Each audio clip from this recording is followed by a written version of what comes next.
So, did it go? Yeah. So if you had the unlikely situation that you had a child that needed a surgical airway. Now, surgical airway are rare in adults, let alone in children.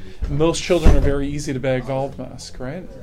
Barring some massive facial trauma, that could require ventilation through percutaneous cricothyrotomy, essentially a needle cricothyrotomy rather than a tube. It's just so unlikely because most of the airway obstructions that you would encounter in kids would be foreign body, and foreign bodies tend to be below the vocal cords in kids, and then a surgical airway is not going to do you any good, at least at the level of the cricothyroid membrane. So it's highly unlikely that you'll do the percutaneous, highly unlikely that you'll have to do a surgical cricothyrotomy, but you'll like to be well prepared if you need to.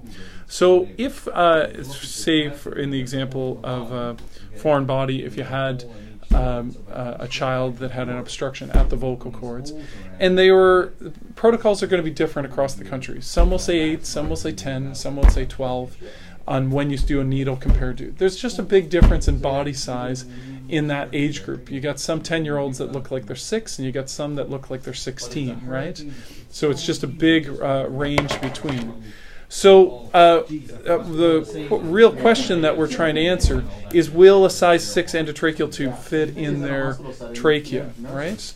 So you can go off the age as a guideline, but if you look at their trachea, palpate the trachea, and hold the size 6, and you're like, not going to fit, then you're going to have to do a needle, okay?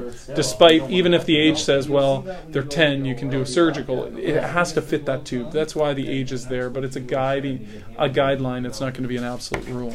So you'd have to turn to a percutaneous. What you take is a preloaded syringe, squeeze out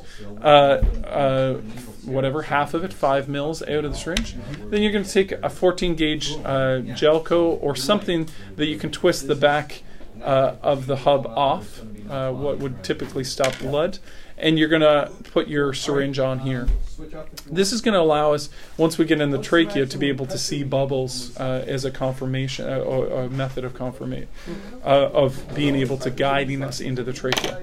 So you're going to take your landmark the exact same, find the cricothyroid membrane, find a gap here between your between the ribs on the vent circuit.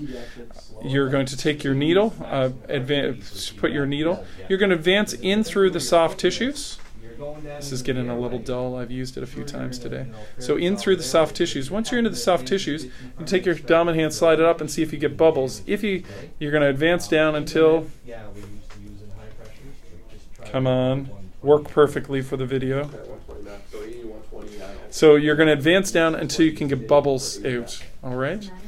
Then once you have bubbles out, you're going to advance your catheter a little bit further, just like you would an IV catheter, because you might just have the tip in. You need to get the whole cathlon in.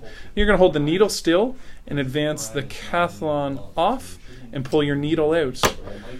Then you need to remember that a size 3 endotracheal tube, the adapter that's in the end of the tube, you just pull it out. It will fit right inside of the Gelco, and you'll be able to ventilate through. You'll be able to get CO2. Now, obviously, this is airway obstruction. It's not likely to be the size of anyone's trachea. It's very small. This is a stopgap to get you to a surgical airway. Okay?